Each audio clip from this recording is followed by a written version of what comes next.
Hi, he's Mattyman, And he's Vannyboy. and you're listening to The Rusty Playground, a Gen X-centric podcast where we're talking about everything involving the coolest generation.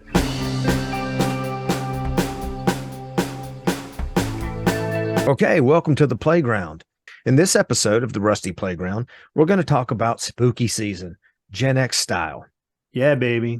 This is a new format for us, so Maddie and I are going to be firing off memories and thoughts back and forth, willy-nilly, and we'll see where it goes from there. You ready, Maddie man? Yes, I am. I'm ready for you to give me some utterances that I can respond to. Okay, well, definitely, I'm sure it was different growing up Gen X for Halloween. We didn't have the same kind of things going on now. When I go with my kids, I've noticed that things are a lot more organized and they're a lot more, let's just say, controlled, safe. Yes, tell me about the controlled, safe nature of this. Okay, well, you have neighborhoods that are blocked off, and you have people who get together with their neighbors, and they have bigger plots of candy. People go all out with, the plastic air floaty looking things. You can have everything from Yoda, baby Yoda, all the way to, step on something on somebody's porch and a giant ass spider dives at you. So it's much more, it would be a fantasy for us, let's just say, when you and I were trick-or-treating back in the day. When I was 9 years old, I would have loved trick-or-treating now. Oh, yeah. Yeah. All the animatronics alone, Yes. that we never had. Right. And if you did have anything that was animatronic, then the motors were so loud. Right. Chains and stuff. And, also costumes are way better. And we'll touch on that. And, one thing I've noticed is that since everybody has phones in their hands, basically they have access to lights that show people where they are at all times, as well as GPS and all that. So there's less chance of anything bad happening or a car not seeing you because you're holding a big flashlight in your hand, basically. I had a flashlight. I'm sure you had a flashlight, but in the end, They were 20 pounds and they worked on, quadruple B batteries, right? You basically had to, if you wanted to be out for more than 2 hours, you would have to go as a Ghostbuster, and on the back, instead of the plasma cannon thing, it would have to be like a car battery that's attached to a flashlight. So all right. So shall we start shall we play a game, Professor Falcon? Yes, let's play. Get on the slide. I'm pushing you down the slide now. Oh, I cut my leg, femoral artery. I'm bleeding out. Okay, so myths and legends. I'm sure they still have some now, but let's face it. Now that you have the internet, you can just look anything up and know that it's a bunch of bull crap. Slender Man and all that kind of stuff. You can find where they come from. But back in our day, you didn't. Now, depending on how old you were, you may or may not have believed in vampires. You most likely didn't believe in werewolves. You weren't sure about zombies. Could have been witches. You're never sure because you can't look anything up. And you go to church and they tell you all those things were scary and evil and possibly real. So that's what it was for me anyway. Yes. Growing up in Eastern Europe, I knew that, vampire, Nosferatu, he was going to get you. Yes. Oh, wait, no, I didn't live there. But we were, the human race as a whole is a cowardly, superstitious lot. And, but no, we trick-or-treating for us, I was thinking was going to our grandparents' neighborhood because we lived in a rural area that did not have a neighborhood, as it were. Right. So 6 miles to your next neighbor doesn't quite, Yeah, exactly. We get in the car and we'll drive to the next road and we'll see if anyone's got a light on and they don't shoot at us. Get off of my land. Just walk past the woods and well, I don't want candy that bad. Yeah. So we went to a nice neighborhood that they were in, and of course you think of you have a 20-pound pillowcase of candy. Well, we didn't. We had paper grocery bags. Right. Actually, I had a pillowcase, but I didn't have was what my kids have, which is plastic jack-o'-lantern or Spider-Man head or anything like that. Was fancy. We had the jack-o'-lantern. You did? Deal. We had that. We had the plastic jack-o'-lantern when we were kids. We did that when we were little, and then as we were getting older, it's like, no, I just want a bag. I want more room. You know. Plastic jack-o'-lantern. What were you, a millionaire? I know. It was, yeah.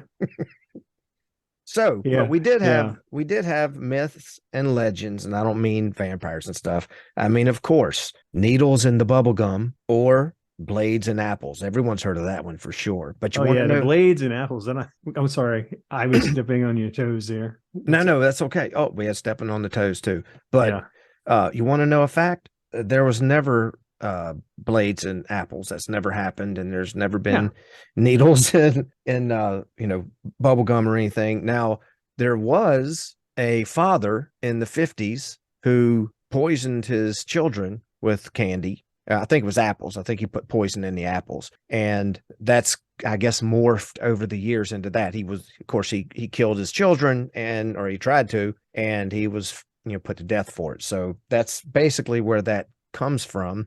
And we've all heard that legend, and it just simply wasn't real. Yes, I remember one year, because we were always instructed, at school, like, make sure you show the candy to your parents and let them inspect it before you eat any of the candy. Yeah, that never happened. so I'm like, I'm the worry one of the two of us, and I don't think Jeff would have given two shits. Right. But I was like, yeah, let me show you, Mom. Here's all my candy.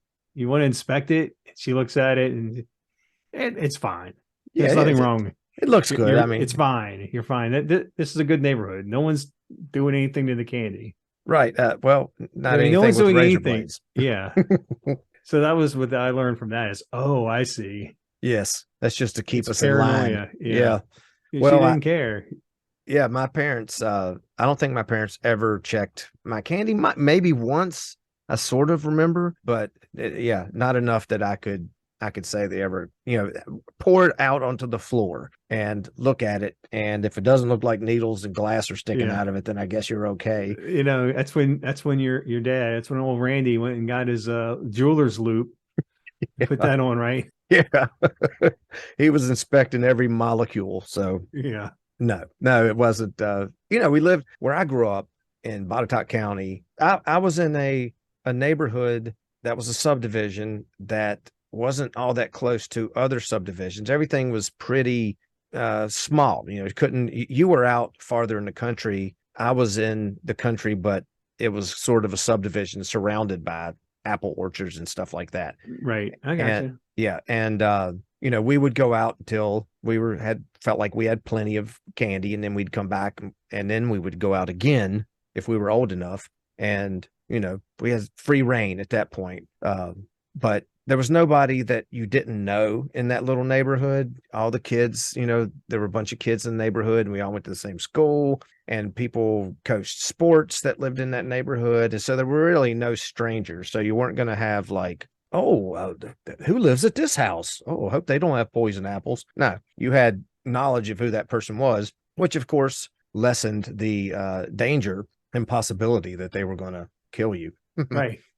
I mean, it's not like you were going to that one house that somebody had just moved into, and the name on the mailbox was I can't say it. Lucifer McSatan. Lucifer McSatan. Yeah. Trick or treat. Have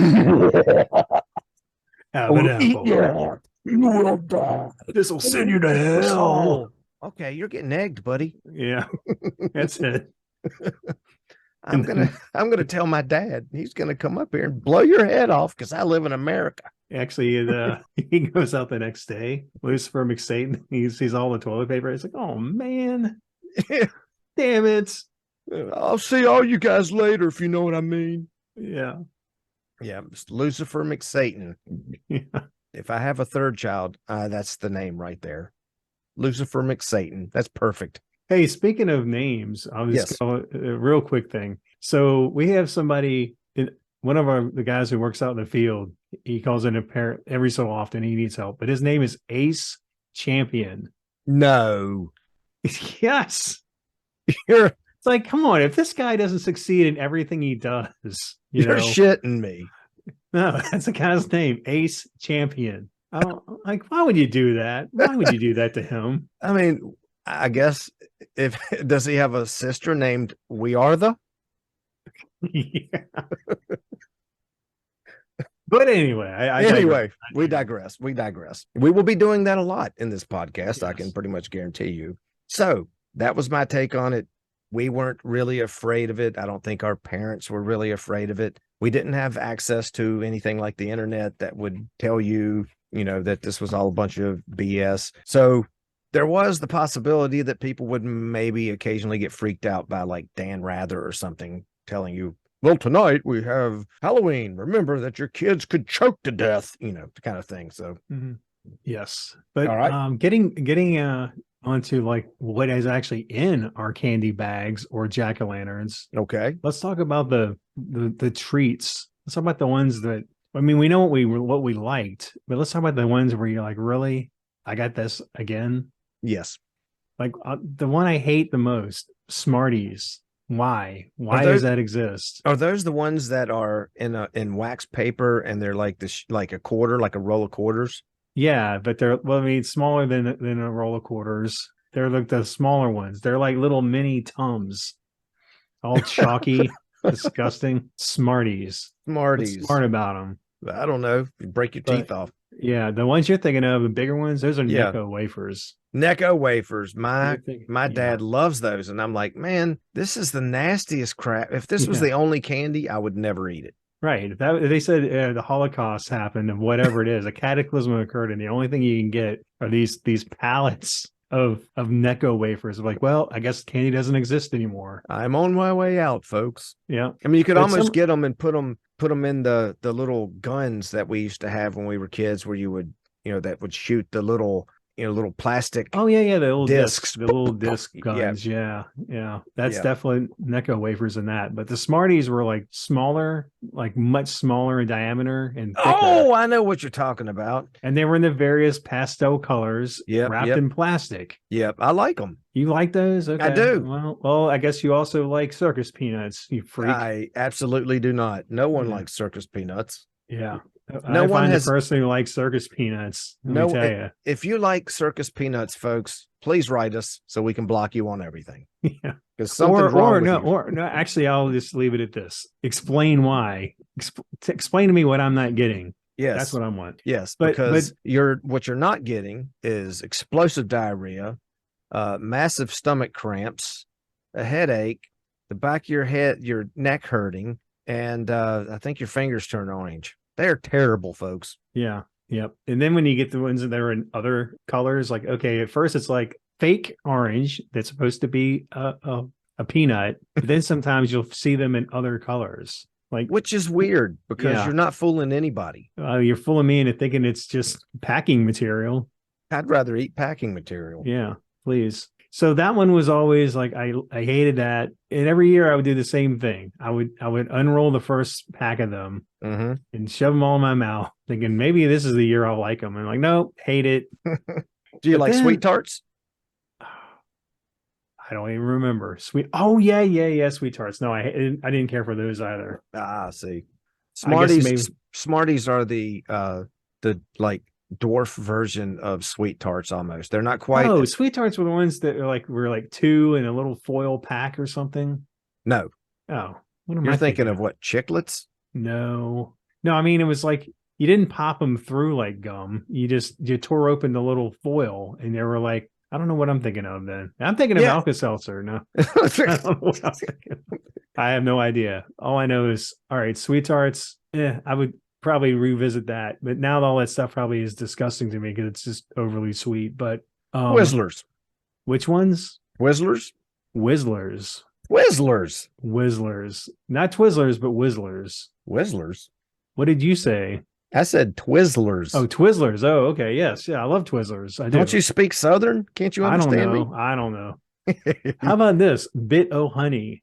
I liked them. I was like, okay, I'll take this one bit of honey. I'll take 3 days eating it. Jesus. It's like a poor man's sugar daddy kind of thing.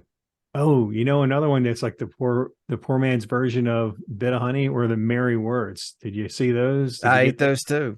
Now, I had a serious, I still do, a serious sweet tooth. And my wife Christina, she says that I am so basically Ozzy Osbourne, they did a genetic study on him and they found out that the gene for addiction is 5 times in Ozzy Osbourne that it is in the average alcoholic or drug addict. So that means that he is 5 times more drawn to this, which is why his life has been what it is. But he's also 5 times more resistant to it, which is why he's been able to, take and drink so many drugs and alcohol that would kill anybody else. Well, she says I'm that way with sugar. So I literally went to get a checkup from the doctor like last year, and I wasn't even thinking about what I was doing. I stopped and got a Coke and a candy bar, and I ate it right before I had my blood work done. And I was like, well, oh, sorry, I forgot. She said, well, we'll just make a note of that. But when it came back, it was normal. She's like, I don't know how you did that. I said, well, what your lab work? You were because those like the lipid tests, you gotta fast. That's like 10 to 12 hours of fasting. Yeah, I forgot it. So. He just like going to get my lab work. Like Homer Simpson, lab work, blood work. Ooh, candy. Yeah, that's how it was. Ooh, candy. Yeah, anyway, I was yeah. So I've always had a serious sweet tooth, and I had my own little techniques that I had when I would be at my grandfather's house when I was growing up, and he would get me all kinds of candy. I figured out that if you eat bubble gum or anything sweet, really, but let's just say bubble gum, you're eating it, and the taste of it is starting to die. If you eat ice cubes from your Coke or Dr. Pepper, then it will like refresh the sweetness of it. You can also, and I was a master of this, take the bubble gum, which of course I would have 2 or 3 pieces at the same time, and I would form it into like a little cup inside my mouth. And then I would take a pixie stick and then I would pour it into the cup of bubble gum and then wrap it up with my tongue. And then that would refresh it too. So I had my own little teaks. And so the reason I brought that up is because the bit of honeys and the Mary Janes, is that what they were called? Was it Mary Jane's, Mary Worth? I don't know. Mary Worth is a comic strip. Right. Yeah. Yeah. No. Candy. Yeah. I know. I don't know what these things are anymore. Mary Jane is a candy. It means something totally different now, but but so, yes. But you could drink cold drinks with any of those things and it would like almost transmogrify it, transmogrifying. There you go. Transmogrify the candy into, heavenly manna. There you go. Well, now you're making me want to try this. Yes, give it a shot. Oh, but one more thing on the Halloween treats, and then we'll veer off because we're going to run out of time. Yes. Popcorn balls. Mm-hmm. I mean, that's not candy. That's not a treat. No, that's stale popcorn and wrapped in saran wrap in your bag of candy. And not only that, popcorn itself is not a treat. It's something that, if you went to the movies a lot, you would get popcorn at night when we'd have movie night with my family. My dad would make popcorn. It wasn't a treat. It was kind of ever present in my house, at least. So you're like giving me something. It's like giving me a roll. Thank you. I get it every day. Yes. I'm huge on popcorn, but it got to the point where I saw in recent years, and I can't remember when I saw it, but I've seen one of those popcorn companies, Jiffy Pop or somebody, and they actually had pre-made popcorn balls you could buy in bulk to give the kids. I'm like, no, that wasn't a thing. You should not have codified that. You should not have put that out there. Why? I know. It's like I'm thrashing around in a foyer at the dorm, screaming why. Yes. Oh. We will one day address that, folks. And this is that's a little Easter egg, maybe. Right. Okay, so on to my memory number 2, basically, or thing I wanted to bring up: plastic masks and flammable costumes. Oh, hell yeah. We had, and I haven't really seen them like this. Certainly if you go by like the cheaper costumes today, they're sort of like it, but not exactly the same. I mean, say you wanted to be, let's just say, for example, the $6 Million Man. You could go buy a $6 Million Man costume, and it would have a plastic Steve Austin, not the, oh, hell yeah, McMahon, Steve Austin, but the $6 Million Man, Steve Austin. And you could put the mask on your face, and it had a little rubber band that went around, and you would have literally a plastic suit that you would put on over top of your regular clothes, and it would just have a design or whatever of his costume, his red jumpsuit or whatever it was, orange or red, anyway. And this thing, it had a very small slit for you to breathe in through your mouth, and very little air would get in, so you would moisten up. And eventually I couldn't resist like sticking my tongue through it, and then so later your tongue's all calloused and hurt, and it would rub up against your nose and your eyes and your ears, and it was tough. It was a sacrifice, folks. It really was. It was cheap plastic that would cut you and the outfit itself was torturous to wear, but hey, you only had to do it one time a year. If you were lucky, you'd have parents that would make you a costume, or you could just find something that you already had that could sort of look like somebody else, or if you could just put on a little hockey mask and run around or whatever. But I don't know. Did you ever have any torturous but yet cool costumes? Well, at one point, I had a Superman costume and I had a Batman costume. I had them both. Superman and Batman? Yeah. Cool. I must have been thinking I was the world's finest rolled into one. But yeah. So Martha. At some point, when I was, I think, in kindergarten, I was even walking over to people saying, guess what? I have a Superman and a Batman costume. And everyone's like, no way. But regardless, it was a big deal. So you're thinking, oh man, this is the greatest of the great. And looking back at it now, it's like, what a torture, because those masks are one size. So it's going to fit absolutely no one. Right. Because of the dimensions. Yes. So the eye holes are like cutting into your eyelids. Yes. Hopefully not scratching your cornea. and I've mentioned this before on my wife's podcast that we did, that we'll have links to at some point. There's an old Batman serial, not eating cereal, like movie serial, that would come on in the 1940s or late 40s. And that Batman had basically a felt outfit, and his mask and cowl were made of felt, and it was too big for his head. And so you could see him all the time as Batman, supposed to be this great fighter and the world's greatest detective, point his head up so he can look down through basically the nose holes. He can't see anything. Well, that was what masks were when we were growing up in the 70s in particular. And, we're supposed to keep our eyes out for cars, for older kids that might want to just knock the crap out of you for no reason, eggs, whatever.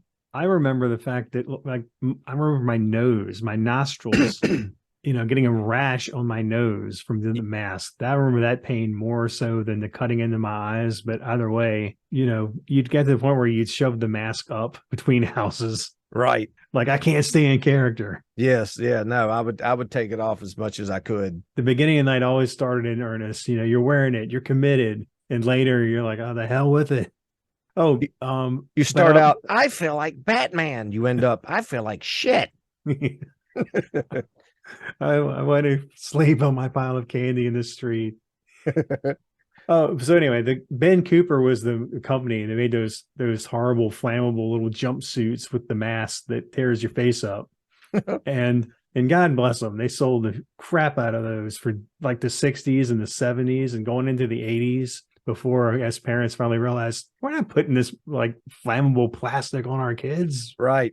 And the costume said inflammable. I thought, does that mean it's not flammable, or is that the same thing as flammable? I'm 54 and I'm still confused by that. Yes. But anyway, so we'll move on to other memories of Halloween. Yes. What you bring something up now. All right. Oh, you did. Actually, you did costumes. So let me go. Yep. So I'll get back to the paper grocery bag theme for a moment. So one year I'm walking along and I must have been dragging the bag on the road. Oh no. House to house. So by the time we got back, like, there was a hole in the bag and like half the candy was gone. Did you cry? I think I was just in shock. but then my brother actually spilled his candy out and said, I'll give him some of mine. So, let me guess, he was like, I'll give you all of my Smarties. Yeah, exactly. Yeah. No, but he actually did. He shared his candy, like a devoted little brother would do. God bless Jeff. He's a good guy. He really is. Yeah. But the point of that was I am the clueless, once again, not cognizant of my surroundings. I've been walking around dragging this bag. She's like, I got back and my mom's like, Matt, didn't you feel the bag getting lighter? I don't know. I don't know. I Hey, don't know. That's been my whole life. I get pulled over because I went through a license check, but I thought it was the scene of an accident, and they pulls me over. I'm like, I don't know. I don't know. I mean, officer, and I'm way too drunk to know. yeah, but so sometimes that works out in your favor. Another thing I was thinking about is we had one house in my grandparents' neighborhood. It was I guess like a Georgian style house where it's got those big columns on the front. Right. It's a brick, 2-story brick Georgian. And so it's going to look really good at Halloween. It got the cobwebs on it. The guy there, he was dressed up like Frankenstein's monster, and did the scary sound effects record probably playing through the window. So that made me think: did every neighborhood always have that one house where they really got it? They really got into it.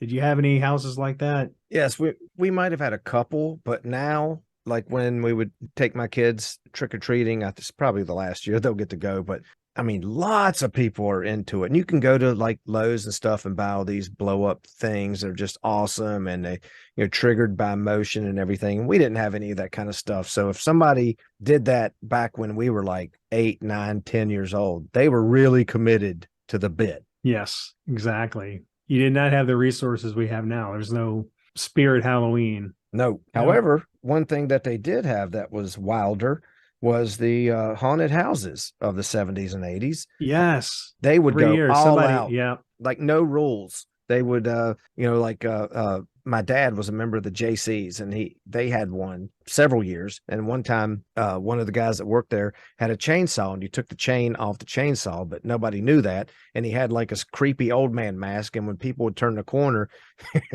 he would, and it scare the crap out of these people. And like women would come in, and he basically was shoving it up their skirts, chasing them off. It was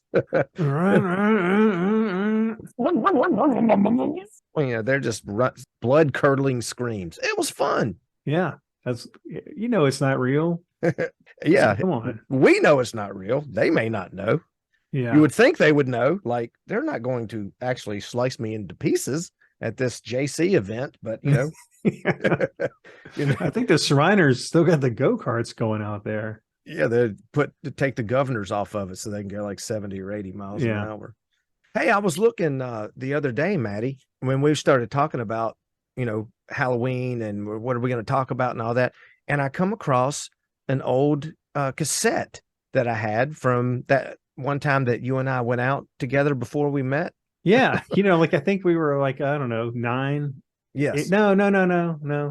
I'm thinking we were like 7. And then conveniently we forgot about each other until we then met again in college. Yes. And, that's frankly, cocaine's a hell of a drug. So, we do forget things. We're not going to condone that. Yes. It was the 80s. See, we were in the 70s. That's when we knew each other. We forgot each other that we knew each other in the 80s. And then when it was in the 90s, we met, and it was like meeting afresh. Yes, exactly. But anyway, I found this cassette. Yes. Okay. So you found this cassette. I did. Wow. I'm stunned. I didn't know we had the foresight to have a tape recorder on us at the time. Hey, sometimes you get lucky, right? Sometimes it's better to be lucky than good. So I'm gobsmacked, sir. Gobsmacked. Yes. So here, let me play this for you. You want to hear? Yes. Okay. Yes. Here we go.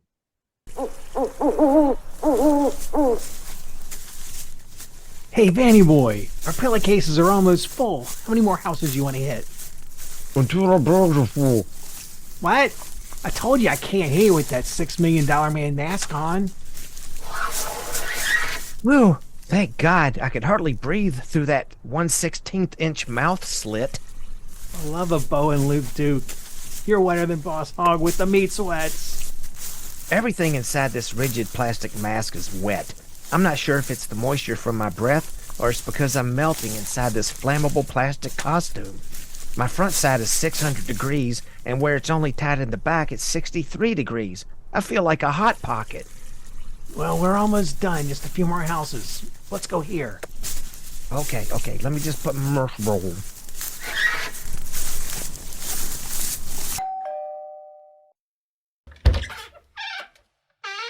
Trick or Trick treat. or treat, Smell my feet. Give me something good to eat. eat. Oh, just looky here. A village person and a $6 million man. I'm a cowboy. Oh, sorry, dear. And a little Lee Majors. I loved you in the latest edition of Playgirl. What? Here you go, dear. One for you and one for you. Thanks. What did you get, Matty? My grandfather's favorite candy from the Depression. I think this pack was from the Depression. You? My grandfather's favorite. A pack of Lucky Strikes. Oh, whew, it's only cigarette candy. Hey, boys. Want to ride?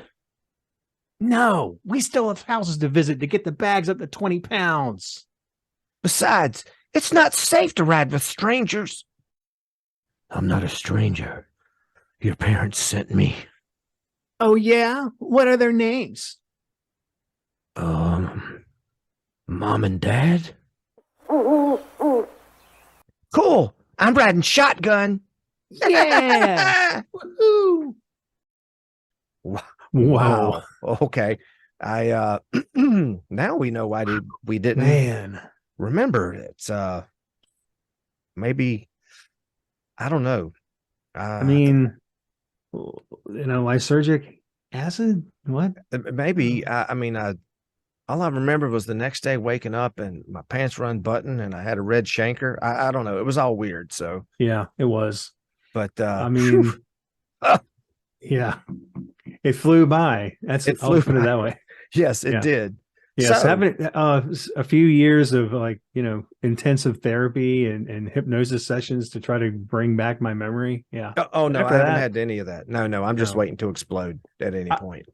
Can I bring up one thing real quick? Yes. I think this really says something about Yes. some of our ancestors. Yes. I'm just going to kind of paraphrase this off of the Wikipedia, which is paraphrasing someone else. Okay.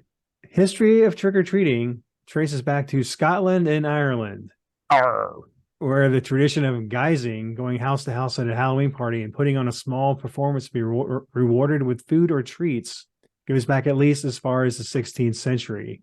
Now, it's first noticed as far as the actual calling it trick-or-treating Mm-hmm.